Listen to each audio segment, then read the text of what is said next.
News वक्त के सफर में अब सोशल अड्डा का रुख करते हैं, जहां आज बात होगी विश्व प्रसिद्ध बांके बिहारी मंदिर की। उत्तर प्रदेश के मथुरा वृंदावन में ठाकुर बांके बिहारी मंदिर बरसों से हिंदुओं की आस्था का केंद्र बना हुआ है।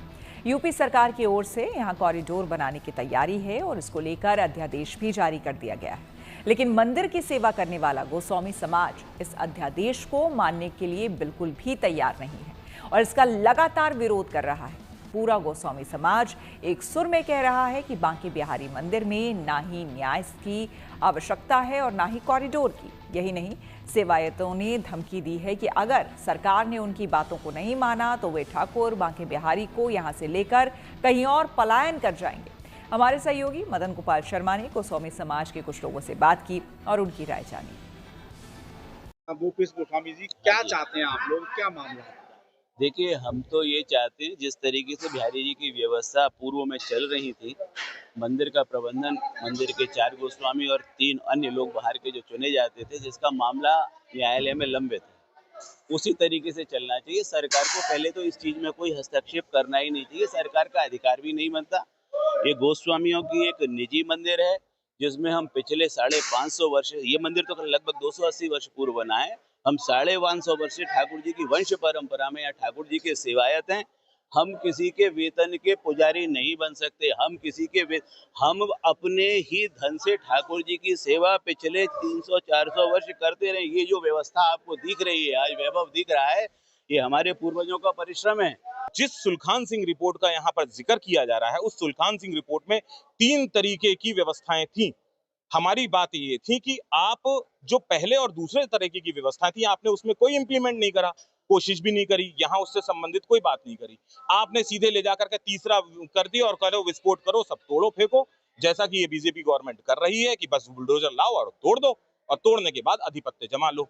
बस उन्होंने उस पर आकर के दे दिया।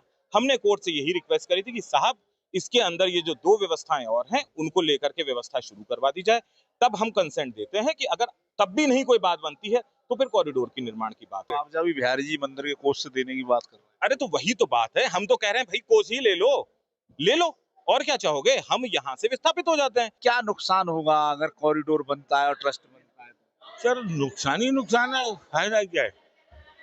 जहाँ भी कॉरिडोर आज तक बने, तिरुपति बालाजी ले लो, उज्जैन ले लो, बनारस ले लो, क्या वहाँ पे हादसा नहीं हुआ?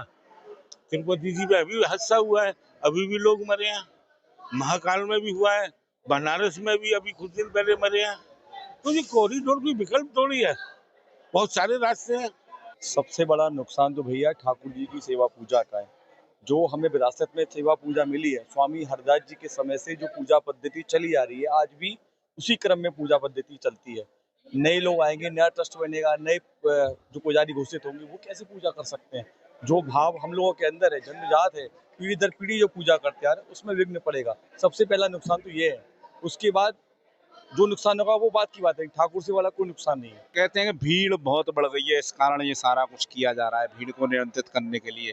भीड़ नियंत्रित नहीं हो रही है। नहीं, भीड़ को नियंत्रित करने के लिए बहुत सारे ऑप्शन दिए गए थे। ये भी बोला गया था, एक ऑप्शन था कि सीमित लोगों को बुलाया जाए, सीमित परमिशन दी जाए, या मंदिर के अंदर भोग प्रसाद जो व्यवस्था होती है उसके लिए गलियों के बाहर 4-5 काउंटर बना दिए जाए, वहाँ पे भोग प्रसाद की व्यवस्था की जाए।